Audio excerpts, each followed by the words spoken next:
through on Monday.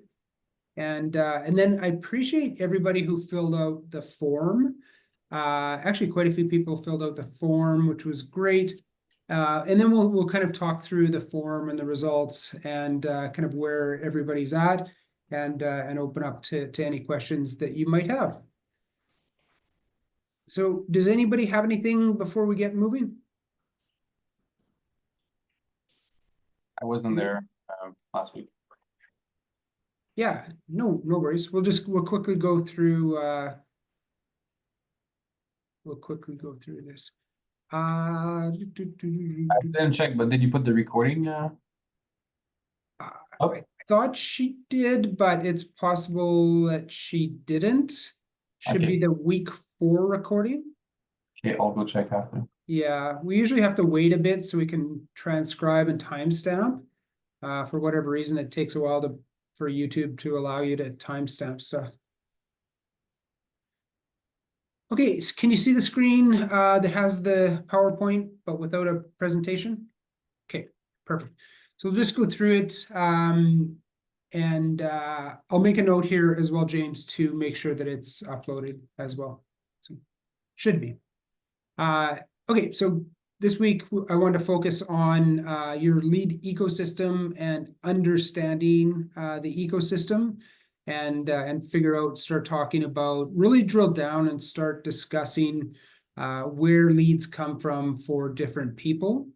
Obviously, we're all involved in online lead generation, so I think that's kind of the majority of the conversation, but also leads from any marketing source whatsoever.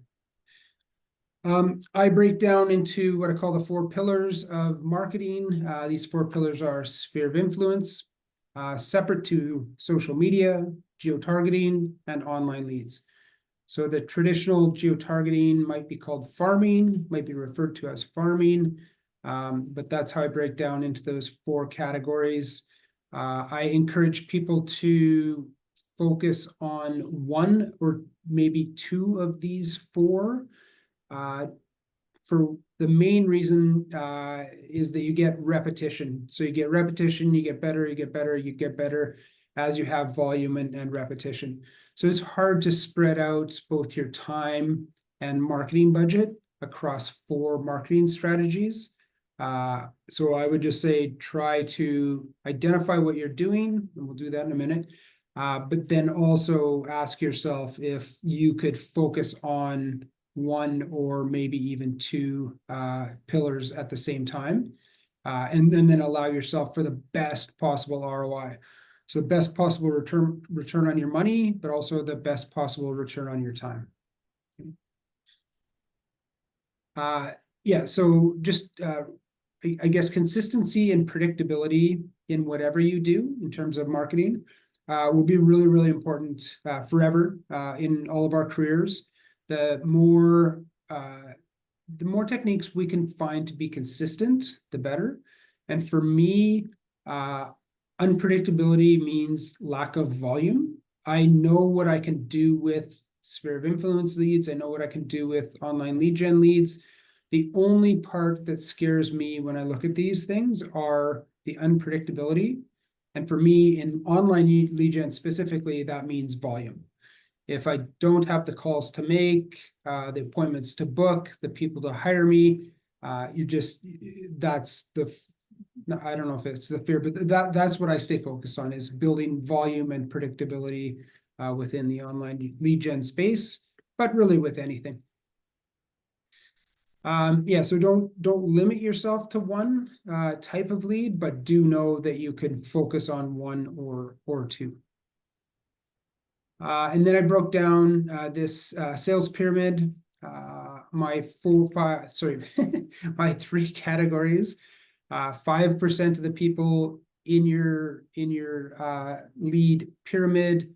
Generally, I'll limit this to online lead gen, but 5% are ready to go, 25% are scared to purchase, and 75% have the desire, but just don't have, it's not the right time for them. So then we talked about kind of how this pyramid structures. And I'm pretty sure everybody's looked at sales funnels and read through and researched sales funnels. I think that I wish the online lead gen was a downward funnel, but the reality is it isn't. Some people go in hoping that it will be that, kind of fill it up and pop people out. I feel like it's more your job to work the leads and move them up to that pinnacle of the pyramid, and to that 5% category. And then we talked about each of these categories having a specific emotional attributes. So ready to purchase, these people are ready to buy. They're maybe dragging you out on showings. They have financing in place.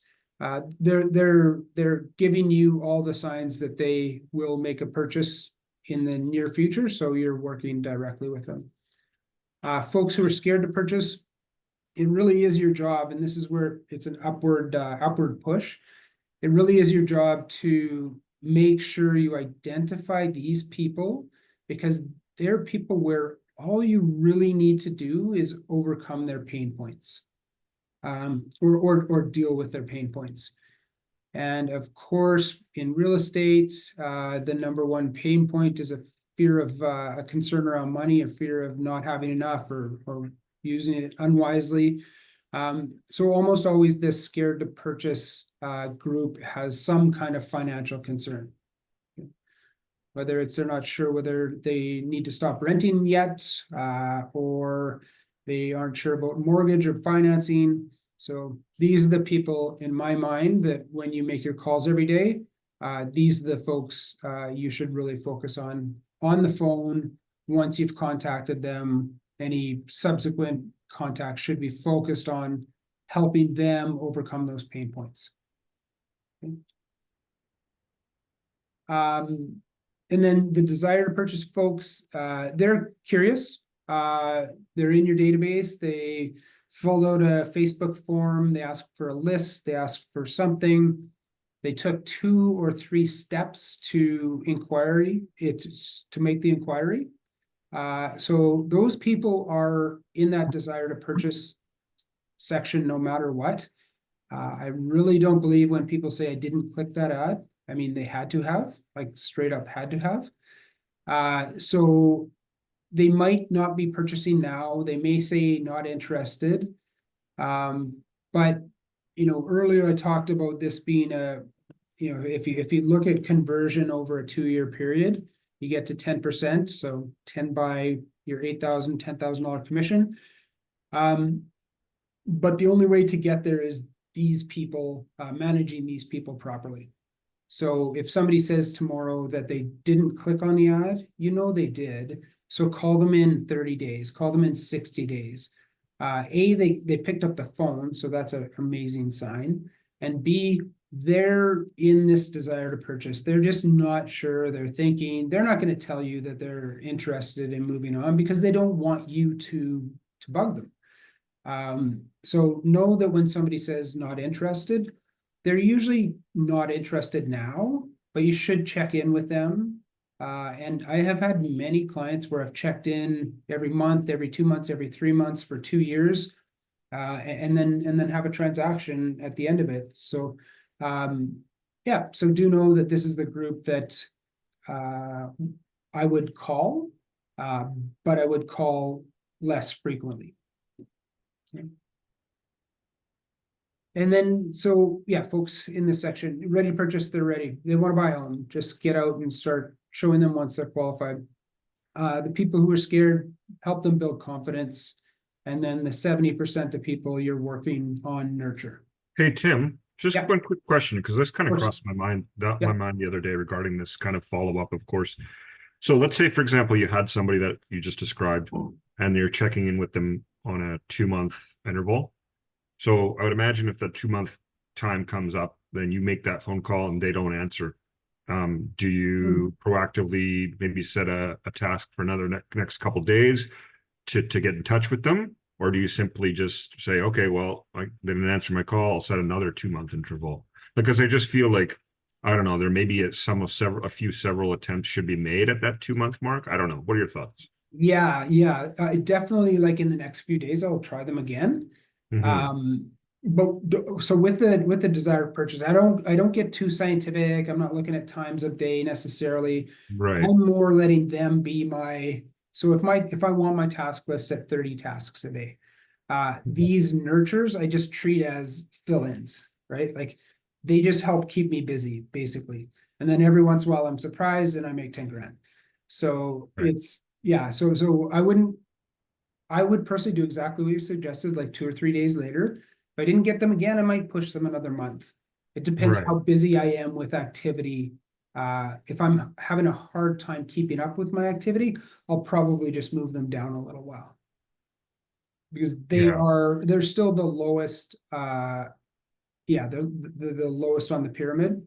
Mhm. Mhm. So my nurture concern is like super low. Yeah. Yeah. I feel like even like maybe just like a couple touch points at once, maybe like a call they don't answer, then an email Yep. or a text. And then if you have no response from either of those touch points, then it's like, okay, well, I'm going to move you down the line another 3 months or 2 months. What's the point, Yeah. really, right? Yeah. Yeah, and I think exactly. It's kind of database dependent. If you have more than enough to do the tasks that you want and you're managing those tasks, and this like Yeah. so then I would push it.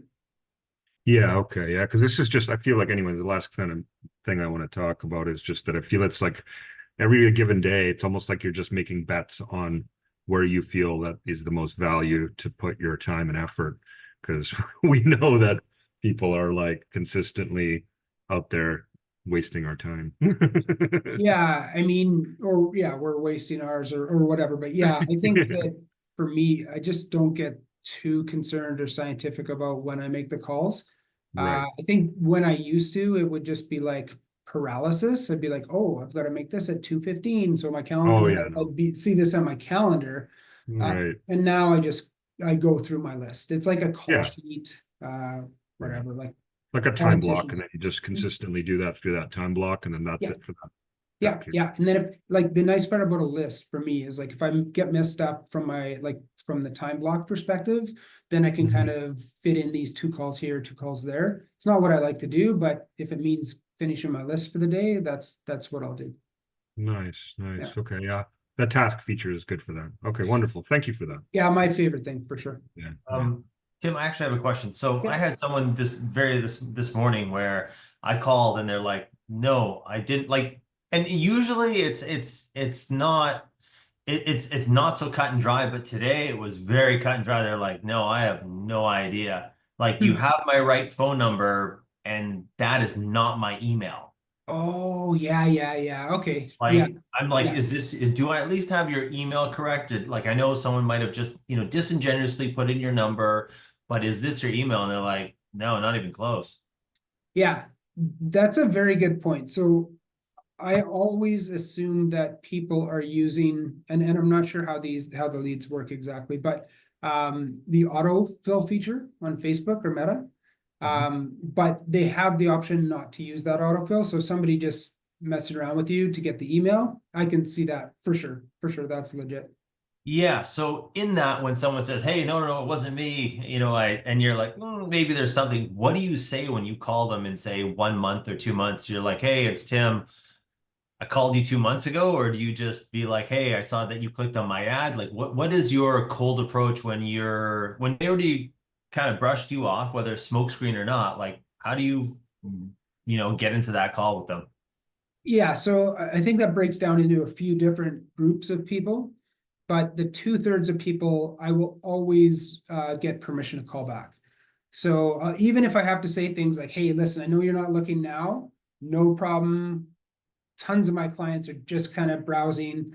How about I give you a call in 3 months? I always use some crazy amount of time, 6 months, or how about I call you next year? I think for me, I always feel good myself, and I like to see it in the database that I've gotten permission to call. It makes me feel better. Actually, I think it's more maybe about me. But but then there are a third of people who like just don't want to call and like I say they're all looking for properties, and I do believe that they are, but that doesn't mean they want to talk to somebody. They legit might just not want to talk to people. Got it. So if you say, hey, you know what, you might not be looking right now, but I'll give you, you know, with your permission, I'll give you a call in the next like 6 months, and they're like, no, do not call me. Yeah, happens, definitely happens. Yeah, for sure. Then you just move on, yeah? Yeah. Yeah, I mean, those are self-selecting too, right? So that's no problem. Yeah. Okay, perfect. And then Thank you. even in those moments where you're asking for permission, you're gonna hear more of their true self, because they'll have their guard down and you're just asking to be able to call them again. Mhm. So sometimes you get little nuggets like, yeah, that would be great. We might be looking at that point. So yeah, always ask for permission. Yeah, Got it. Thank you. sometimes that's the best part of the call. Just be like, because everybody's guards down, including yours, right? You're like, okay, let's just ask for the permission. No. Okay, so this is the last slide about. Sorry, what we're- Tim, I just kind of have a Yeah. follow-up on that. So when somebody, if you go through that, they're like, oh, not looking now, and you say, okay, do you have permission, blah, blah, call in a couple months, and they say like, no, do not call me. Do you just remove that person from your database? I do, yeah. Yeah. Yeah. Like, no, there's no reason to even keep them like a drip campaign or anything like that in emails or anything, eh? I guess a drip campaign wouldn't hurt unless they've specifically said like unsubscribe me. You know, if it's something that's super negative, then I would remove them from everything. Yeah. But if it's just like they don't want to talk to you right now and they ask you not to call back, then I mean, don't call back. Sorry, I wouldn't call back. How's that? But Yeah. yeah. And then another question on, so when you send the initial text and you have the unsubscribe option on the like stop to turn on do not disturb, whatever for that, if people turn that on before you have a chance to call them, I know you're still allowed to call them, but like, do you? If they've like immediately, like you text them, they immediately stop, like within like, 30 seconds, you're about to call them. Do you even call it then? Yeah, so I'm gonna give my opinion. I don't know like how this fits in with BMS stuff. So I hate those text autoresponders for that exact reason. You don't even have a chance to speak with somebody and show them or explain to them like who you are, why it would be beneficial, everything else. They can either stop, and I feel super uncomfortable calling after that, but I mean, I think the industry standard is to continue to call.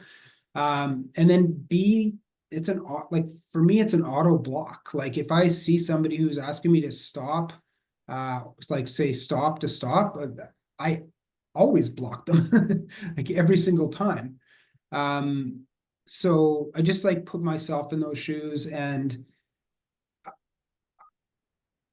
we don't run anything fancy anymore. We don't run drips. We don't run autoresponders. We don't run AI bots. We just phone. So that would be my, like, it can get you more of a headache than anything. Just exactly that reason, James.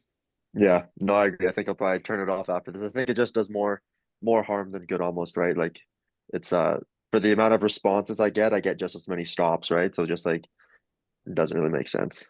But doesn't that really get cumbersome? Not cumbersome, but like it's a lot of work. The more leads you get, you're like, oh my goodness, I have 200 people to, respond to today because it's all manual. Yeah. Yes and yes. Part of that, Nicole, is that like this is what it is, like in terms of the nature of this marketing technique. However, having said that, you can easily get behind. And I think we touched on this last time, but an ISA might be something to think about, even that ISA who can pass through your 200.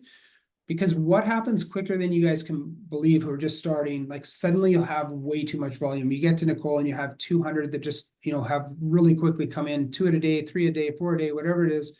And then it becomes really, it is overwhelming. So I think that it's individual for sure. But my belief is that my expertise is talking with people on the phone, and that's what I do all day, every day.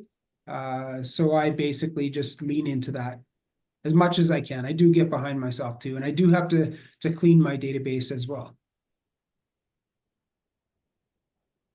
And Got it. right now, and I think Jane will come and join us at one of these sessions or some of them, but so I have hired a really good ISA to just basically scrape a whole bunch of leads. So I do that from time to time too. Then I know Will is like super strong on the ISA side. On the automated text, no one ever responded to on my side.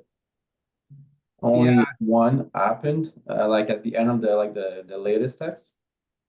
He did, but otherwise, no one is answering the automated text.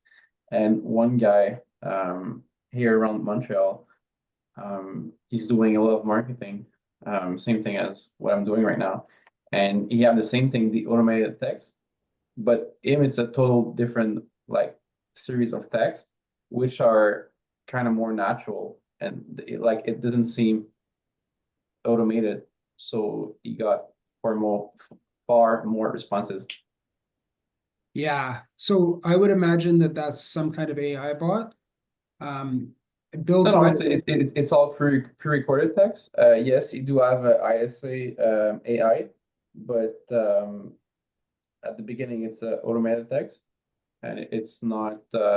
You have to do it like your way, that it doesn't sound like automatic.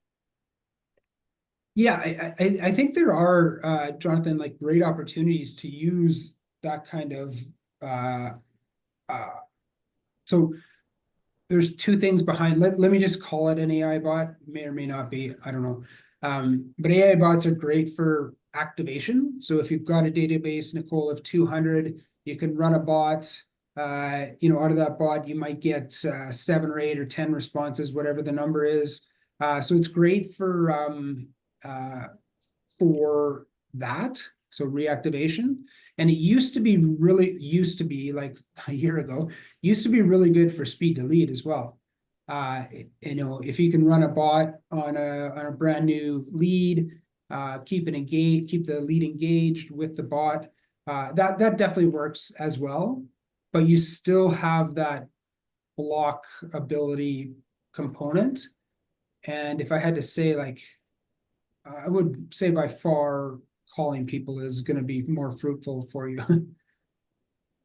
So I think, yeah, speed to lead would be a good way, right? Because you could be in a showing and you can't exactly, get to them right away. Like what would be a good, have you guys used a text or two that gets responses? Because, I haven't been able to get anyone responding except stop. Yeah. Yeah. It's weird. The whole stop thing is relatively new, and then so is blocking on your messages. So I don't know. That's a good question. Has anybody had success with texting consistently? I've had some success, but I feel like I've had just as many stops. You know what I mean? Like they kind of balance each other out. Yeah. So I think it probably kills just as many conversations as necessarily starts them, right? What I do have a you say question. that gets some response?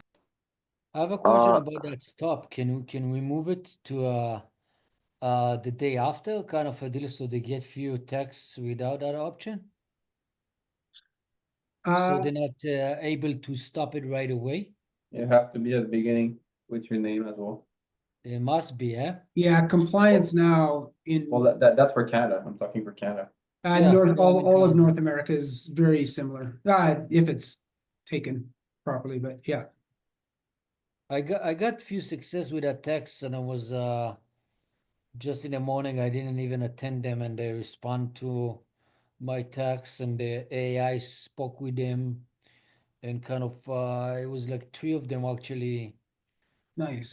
get along pretty good with my AI. So I like that, but I do not like this stop thing. I cannot text them anymore. Yeah, as soon as you see stop, you're gonna block it, or I do anyways. Yeah, that's interesting, Nim. Yeah, if you can share maybe with the group or whatever, like on the AI side, so that it's still very interesting to me. So don't get me wrong when I say it doesn't work. I mean, it just doesn't work as well as talking with people. It does. I got like 3 people. Like I was in the gym early in the morning, and Yeah. by the time I finished, I already spoke with the lead, and they say they're not available this week, but please send me. They give total information about what they need. Yeah.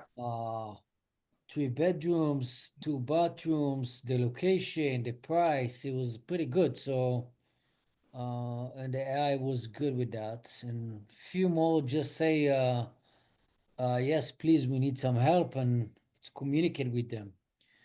So Did you change Absolutely. did you change the text? I didn't From change the text, but I just lately, last week, I add up to a few more like attachments.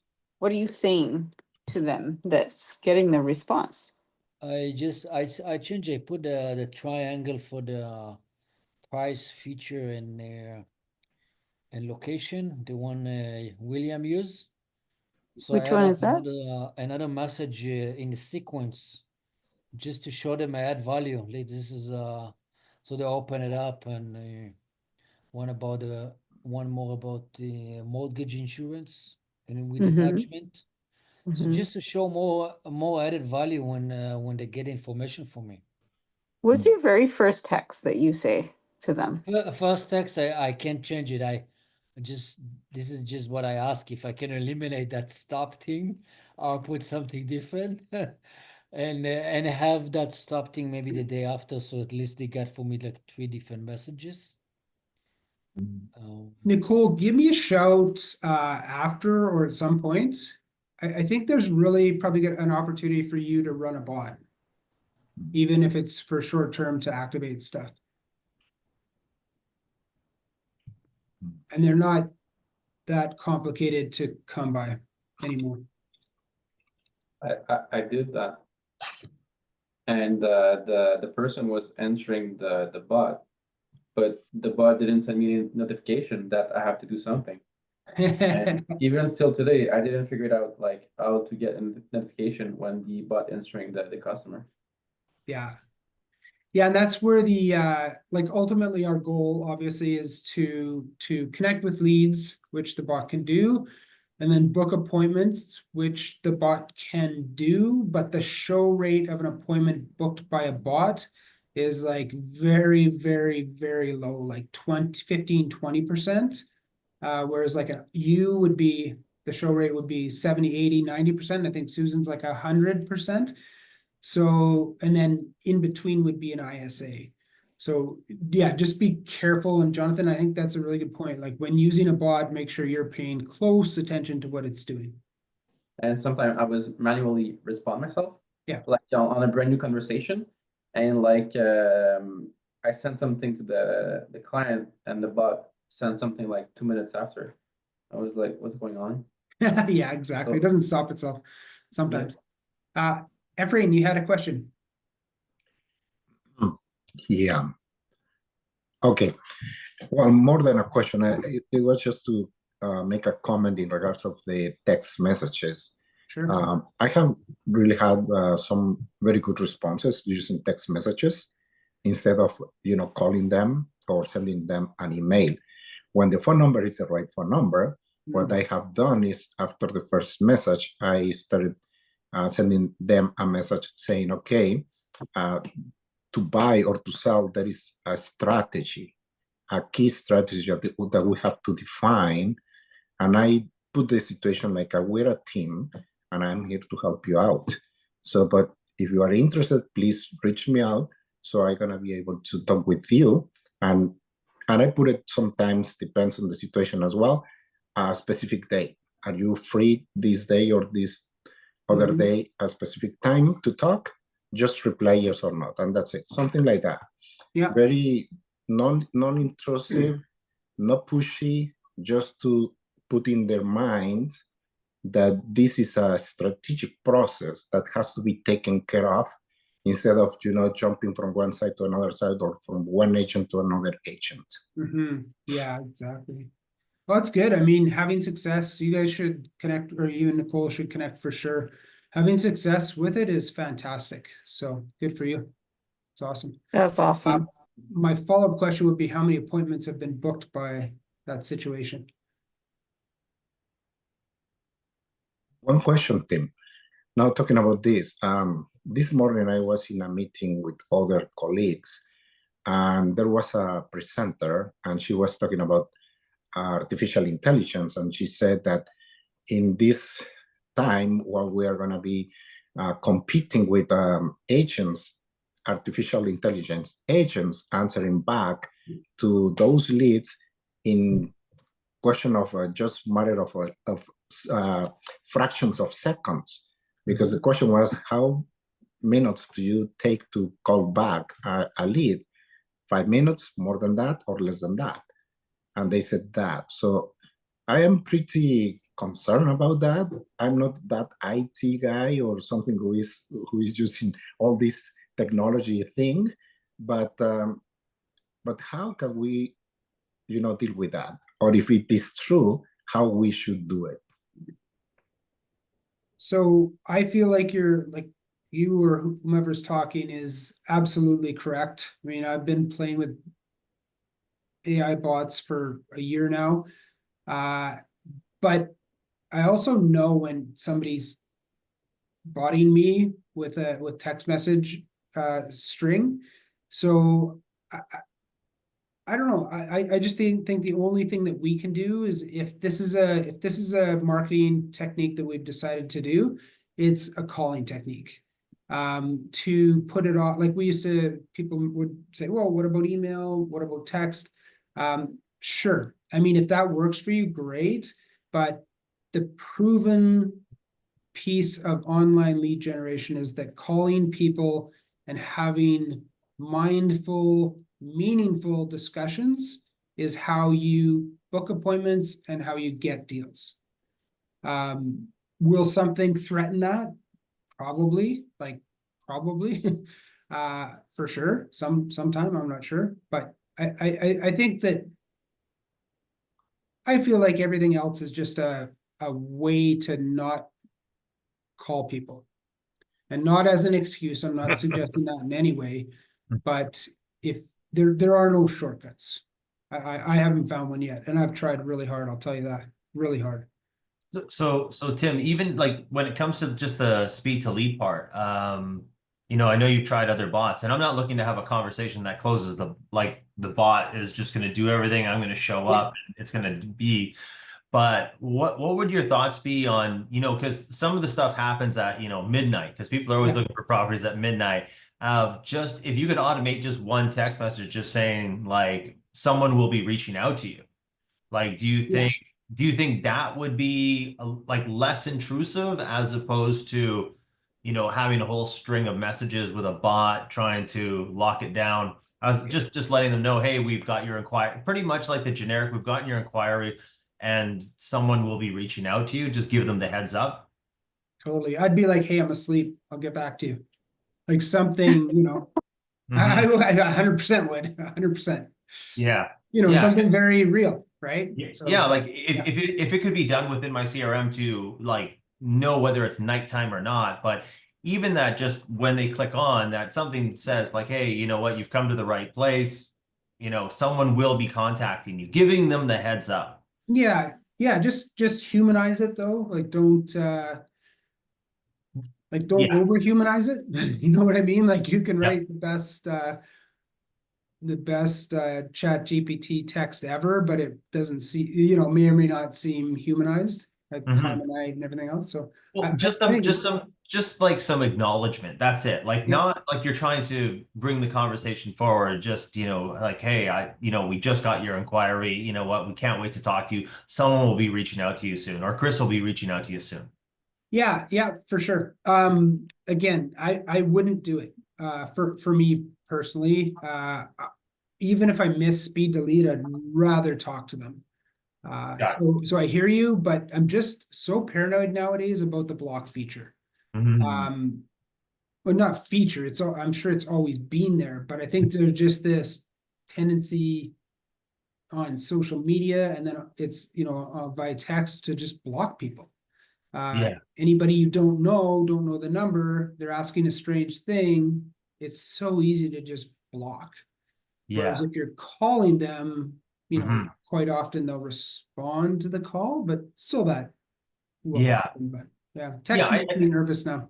I think the phone call will always trump that, because I mean, if they're, straight up, if they're on yours, clicking on your ad, they're probably clicking on 4 other people's ads too. I think on average, they're clicking on more than one for sure. Because I've called and they're like, well, I don't remember. So that probably means they've clicked on so many. Absolutely. I mean, yeah, and I think just call them. You could follow up with a video text or just a regular text, like, hey, I just tried to reach you. I figure like you just try and do your best, because I mean, they're getting just pounded. Yeah, video text I think is great, like the bombs, or I don't know what software can be used anymore, but that's super cool. Like that just validates you're a human. Problem is it has to be something that can be seen on the phone in terms of resolution and all that stuff. But yeah, that's cool. So I think the intros are great. Just be wary of being blocked. So Yeah. Yeah, because I think it's just, all we really want to do is qualify them, right? yeah, It's our goal is to qualify them to see if they're going to be a dance partner or not. yeah, absolutely. So I mean, any way we can kind of cut to the chase would be. Yeah, 100%. I would say add to that, are they going to be a dance partner, and when? Is it 2 years from now? Or is it like, and then people lose sight of that part, right? Like, of course, we're looking for currently qualified buyers, period. But then you might as well invest your money in the future as well. So just keep it on top of. So I agree with it, like the comment about qualified dance partner, let's go. Of course. Of course. Okay. Wait, so this is kind of the results of the survey. And again, with this session, like just cut in when you want, it's no problem. But I just wanna do this, and this will be kind of a theme that I'm going to use. The questions that I ask in these little surveys will all be yes or no, so we can see pretty graphs or pretty charts, just to give an idea of where everybody's at. So the first question I asked was, do you currently organize your lead by mindset? So by they're ready to go, they're scared, or their desire. So those are the 3 kind of mindsets that I try to make sure we categorize into. So the question was that, and it's cool that 21%, 3 people said yes, 35% said no, which is no problem. And then 36% said I plan to start. I think this is just something that I'd like you guys to think about.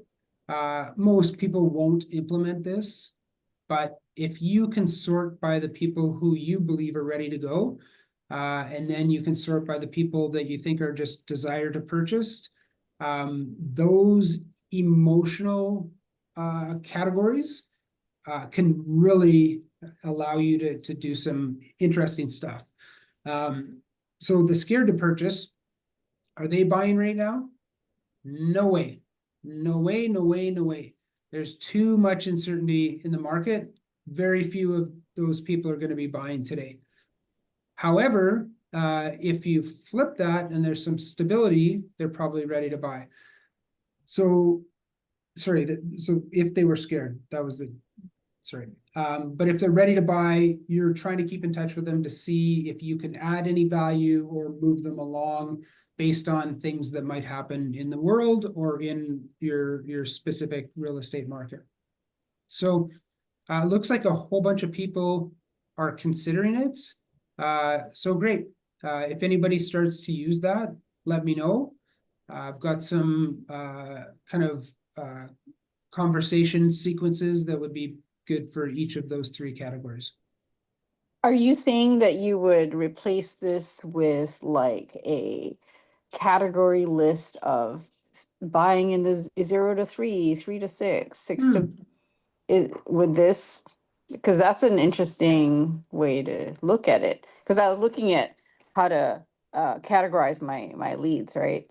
And it's Yeah. like, yeah, 3 to 6, but from what reference point, what reference point? Or I guess I could put like, fall, spring, summer.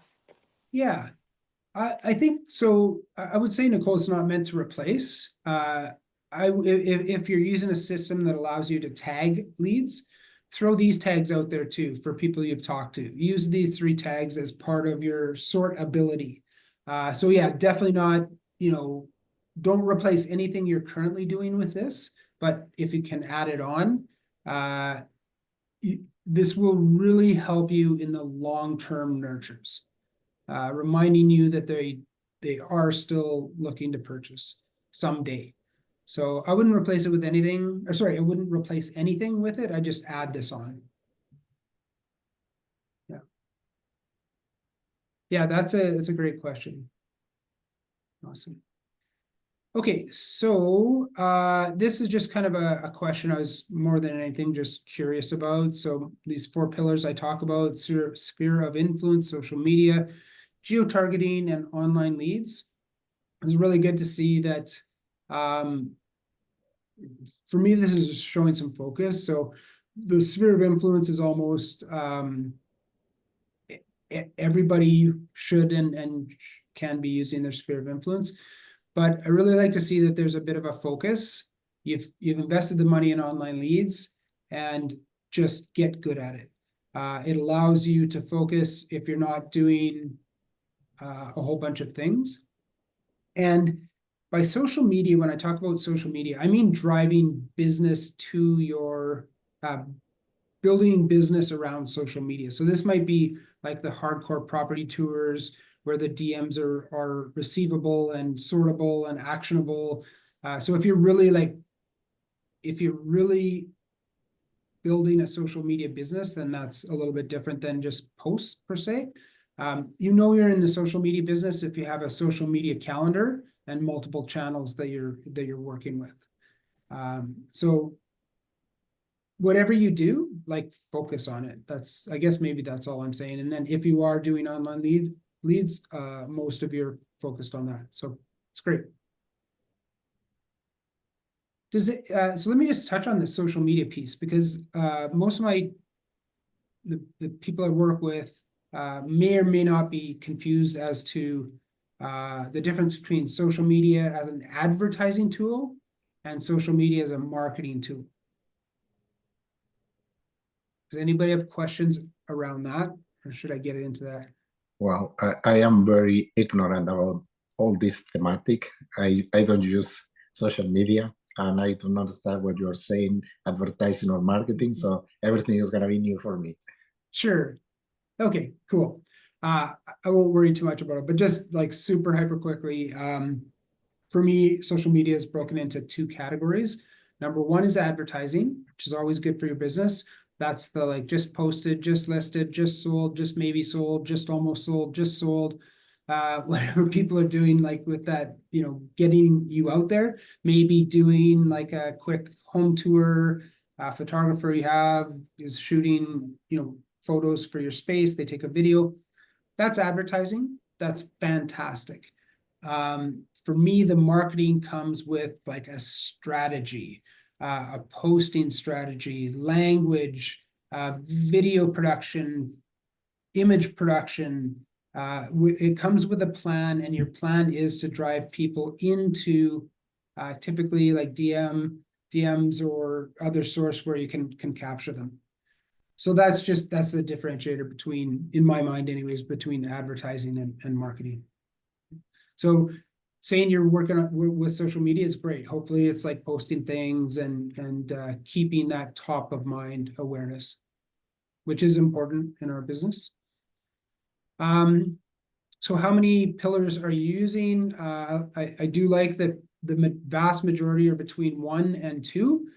I think it is, once again, important to stay focused on 1 or maybe even 2 things and do them well, period. And maybe this changes over time. Maybe it's cycles. I've gone through lots of pivots. But I've always tried to stay focused on 1 or 2 things. Yeah, so consistent producing results. So a lead source with consistent producing results. This was interesting to me. I think that sphere of influence, which was one, I should have labeled it here, was your most consistent producing lead source, which is amazing. No, sorry. Lead sources. So those who are focused on one. So this is basically the same answer. Sorry, never mind. But I will say that I don't know if this question has the right answer, but I will say that almost half of people said that their sphere of influence was the most consistent source. And then the online lead gen was maybe 25 or 30%, I think. And that's fantastic. So that's the way it should be. You guys are trying to grow this, so the online lead gen piece, and that will happen over time as well. Over time, you just get better at talking on the phone, booking appointments, qualifying people. It's just a matter of time, practice, and technique. And then this question, how consistent are your lead sources month to month? Scale of 1 to 10, not at all. So inconsistent. So a big majority were under the 50% or 1 to 5 category of consistency. For this,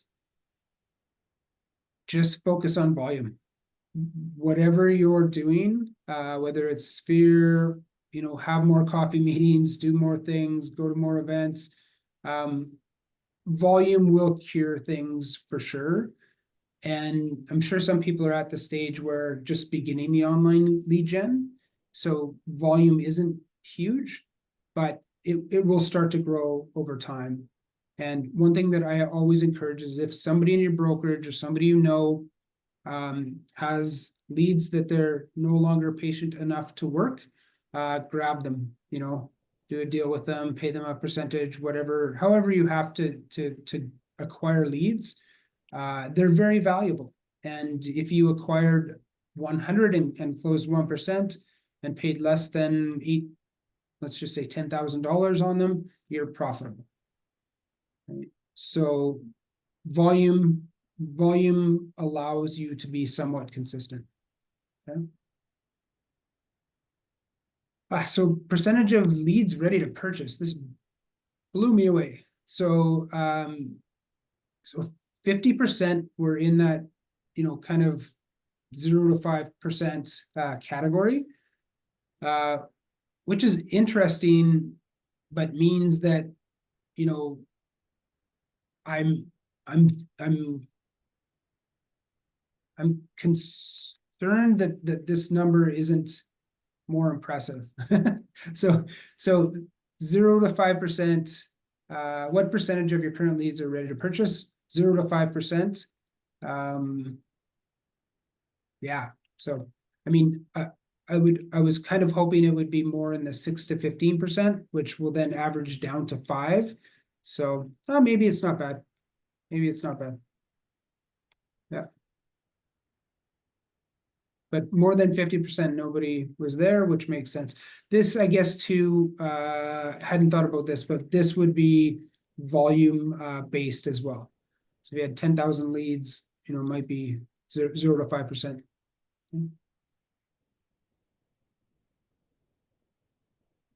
So where do you plan to focus most of the next 30 days? Online lead gen is amazing. Geo-targeting is kind of cool. Different, hopefully maybe door knocking, flyer dropping, things like that. Great idea.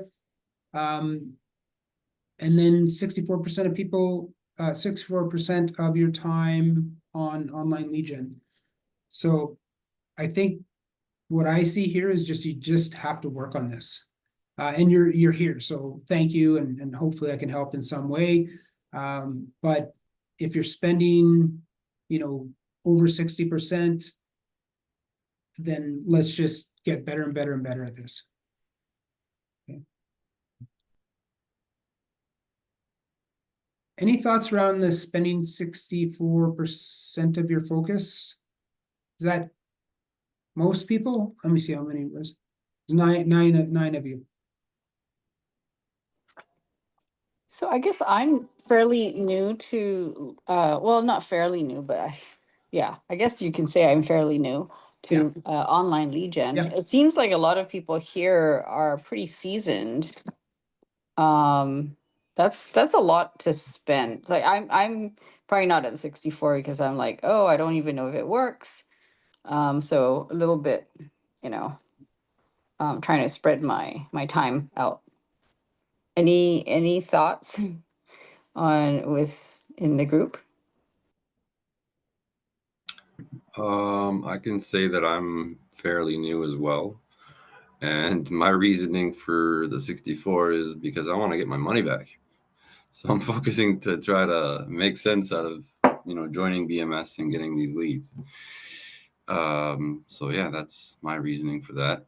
And I am gonna not focus all my energy on it, but I actually lowered my ad spend because I got a lot of leads that didn't go anywhere, and a lot of leads that weren't actual leads. They were just bogus numbers and bogus emails, and so I decided to just, because I'm new and I'm trying to focus on doing it right, I decided to lower my ad spend and then continue focusing and continue working on converting these online leads. That's a great approach. Yeah. James, I saw your hand. Yeah. I would probably say that if like the newer you are, and correct me if you don't agree, Tim, but I think the newer you are, almost the bigger that green space should be, because it's about like getting your reps in and actually, executing on it. Where if you're really effective, like for someone like Sauger, who does calls all the time, he doesn't need to spend as much time doing calls because all of his calls are super effective, right? Yeah. Where then you can focus on another avenue. Because I know for most people you're going to say it's around two pillars is kind of the area you should kind of be in. So like for me on here, I went red because for me, my calls, I've gotten a lot really confident in them, and I have my time assorted into when I do my calls. And so I don't need to focus on that because it's already in place. But what I need to focus on is actually, growing my presence on social media. And so I think that like the newer you are, like I said, it should be almost bigger, right? It should almost be like 70%, 80% of your time should be getting better at making calls. Yeah, absolutely. And Sager example is amazing. Like he's improved so much like over the last 4 years. It's unbelievable. You guys have probably all talked to him. He's amazing. But yeah, I would agree. Like he put his time in, I'll tell you that. He had times where he was making 100 calls a day, just, he was a volume person. So it's a good point. Maybe, hire at the beginning. I'm not sure what the proper answer is for everybody, but I think in general, James, I would agree that like jump into it, you're spending money and just go for it. So. And the other thing is like somebody like Sager will have residual people coming to him from his efforts over the last 4 years, and particularly in the first year with lead gen. So that's cool. Yeah. Jonathan.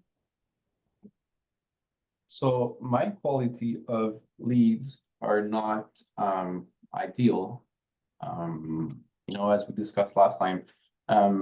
So I called a bunch 2 days ago, and a lot of them answered. But the thing is, some of them not interested, they didn't submit anything. So is there a way to increase the quality of the leads? Yeah, so I think quality and intent, so I'll just call it intent. So the intent level of the person to, let's say, buy a house is always more expensive. So you can always kind of outspend lower intent leads. So definitely there is.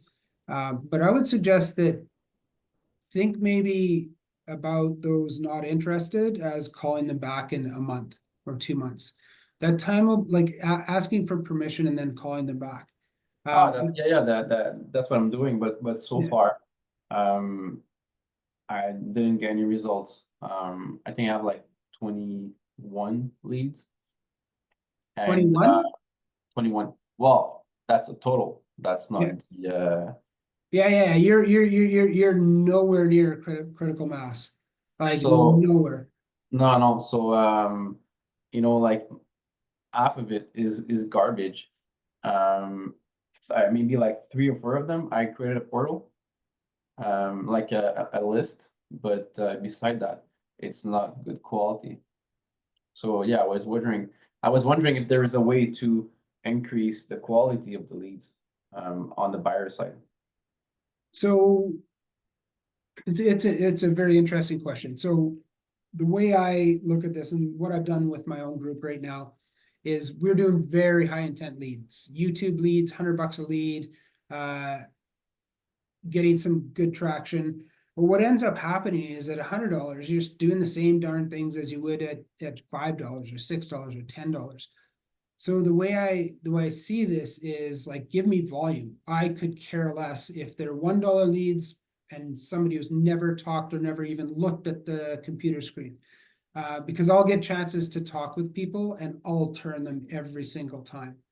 So, well,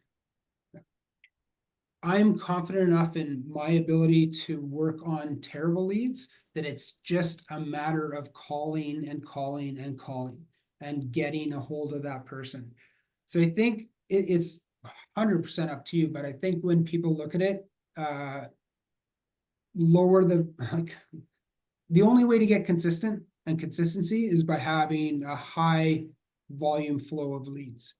The quality of the lead does not matter to me as long as they're engaging regarding real estate. I know that I just have to work them for 2 years. When I'm talking with them on the phone, I know that I can convert them into somebody, and I mean, I shouldn't use the word convert, but I consider it converting when I ask them permission to call them in a month or a year or 2 years. So yeah, I would personally take, and I am, the lowest of the low leads if they have a phone number. And if they have a valid phone number. That's another thing. Yes, I have lots of abroad phone numbers. Yeah. The thing is with Facebook leads, you guys should realize too, is that their autofill form typically was generated the day they signed up for Facebook. So if somebody signed up for Facebook overseas and had a number that began in 444, that would be their number today, and they wouldn't have changed it. So yeah, so that's that, but it doesn't help. I just checked at my my Facebook page. So it's 23 leads, and my cost per lead is $14. It was $12 2 days ago, but now it went up. So and the BMS team is running those leads. So call them and ask for crappier leads. For what? Call them and ask them for crappier leads. Trappier? Crappier, terrible. Not the lead quality. Tell them to drop the lead quality Okay. and get them at $7 and then Okay. have more to work with. That's Okay. that's my current mentality. What's your cost per lead? Me? Yes. So it'll depend because I broaden, but I'm trying to get down to like, and I mean down to a serious volume, around $6 a lead. That's my goal. And I'm like so Will's running some for me. I'm running my own, but mostly Will right now. And my mission for him is to get me high volume, low quality, low cost. I'm like the opposite of everybody that we're Sorry, talking to. Tim, can you repeat again? Ask them to drop the quality leads to like what? Crappy leads, or is it what you meant? Yeah, so let me clarify. So So that's why you Jonathan- wanted the volume instead of the quality leads. That's what you meant. Yes, exactly. And just speaking specifically of Jonathan, I know that he's putting in the time to call the leads. He just needs more leads to call. And in my mind anyway, Jonathan, sorry, more leads to call and the ability to scrub people. So he actually gets on the phone more often, speaking with people more often. So when I say ask for lower quality, it's kind of counterintuitive. But if you are that person who makes the 30 calls a day, 40 calls a day, whatever, you're much better off talking to fresh leads constantly than like not having the opportunity to even call. So that's my rationale behind the lower quality. And when you call a lead, are you saying, hey, Tim Grover with the ABC Realty? Or just like, hey, it's Tim? Yeah, good question. So we're gonna go hard. Week 5 is all about the introduction, and then the in my mind the first 4 steps of conversion. So next week is gonna be hardcore about like we're gonna dig into that. Sorry, but yes, I say my literal opening is like, "Hey John, it's Tim from Remax," and then I go into the rest of my stuff. But I have more success when I just say like, hey, it's Jonathan. I just received your contact with a form that you fill in like on the Facebook ads.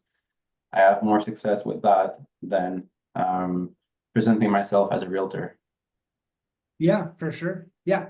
I mean, it really comes down to what works for you. I think you'll be interested on Monday. So. All right. Yeah, we'll start to kind of get to the heart of the matter when it comes to conversion. So the confidence in the lead ecosystem was like super low. Absolutely normal, you guys. Absolutely normal. We're just gonna focus on, and Zane is like, I think Zane, I'm talking to you specifically. I think it's normal to be frustrated at the beginning of anything. So anything we do, but that doesn't mean we should be complacent. So I think it will take a couple of weeks, but we're gonna get into the heart of making calls and scripting and content and everything else. So I think that will help very specifically for you and for many others. So Looking forward. Tim, I have one last thing. I mean, I think we're up against time anyway. And if we can connect offline, it's fine. But I'll just say I'm a little bit overwhelmed just because I got a backlog of backlogs in my whole CRM. I have about 300 in there. How do you eliminate some of that overwhelm? Like when you get leads coming in, like how do you triage everything without getting the overwhelm of feeling like I'm going to set everyone for a phone call tomorrow, and then all of a sudden you have these calls for tomorrow. Yeah, Because you haven't gotten to them, and then it's just like, I mean, it's kind of like that it just keeps building and building to the point where you're like, I'm not that busy, but do I need a team? Do I need to hire someone just to organize this thing? Because it's kind of just this rat's nest of things. Chris, you can send it my way. yeah. What I would suggest is if it's that situation, hire somebody to chew through them, like so an ISA or an AI bot just to activate. So you're just like picking the ones that you're trying to activate, and then in the future, like at some point you got to make decisions to break things, right? So at some point you're gonna have to say, bam, those are done. Somehow we'll deal with them, but the fresh ones that come in, I'm gonna deal with them in this certain way. Because it's really hard. And what I do, like with my group, is I just turn the tap off. If somebody has more than 5 tasks in a day, outstanding tasks, they're not in the group anymore, or they're not in the rotation anymore. So if I see somebody at 25, 30 tasks, I see if I can help. But I don't allow them to get to the point where they have the 300 leads that are kind of really backing them up. Got it. Yeah. So like, I mean, are we going to go possibly into systems that way? Because I have some from open houses and, I mean, I've called them here and there, and you know, probably not my best, but I'm just like, I'm here now. Where do I go from here? You know? Yeah. No, absolutely. So we'll talk about some systems, even some like paid options and not paid options. Mhm. Yeah. Okay. But, Perfect. yeah. So I just added that. Maybe we probably won't do it next week, but the week after. And then if you want, just give me a shout too, and we can talk through some of the different ways you can do that. Okay. Thanks, Tim. Appreciate it. I have a Excellent. question. Can I ask a question? Of course. Do you have, and this is not sales, but it's kind of related to these leads.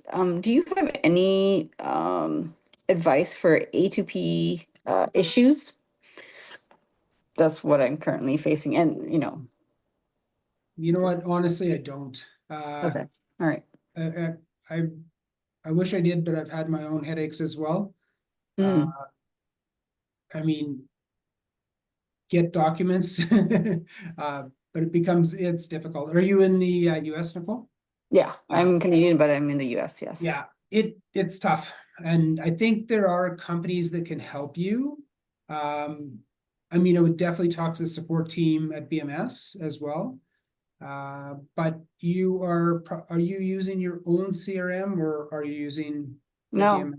everything BMS. Okay, It's great. just, yeah, been 2 months and I'm still trying to work through the onboarding. Okay, with the support team and the A2P? Yeah, Okay. quite the hurdle. Okay, well, if they're helping, then that's a good thing.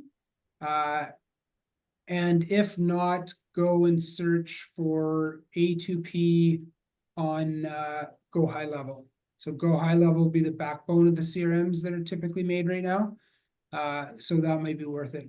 That's true. That's a good one. Yeah. But there's also a tab in the CRM about it. The tab in this, yeah, there is. The US What is a tab? little bit different, yeah. Sorry, what tab?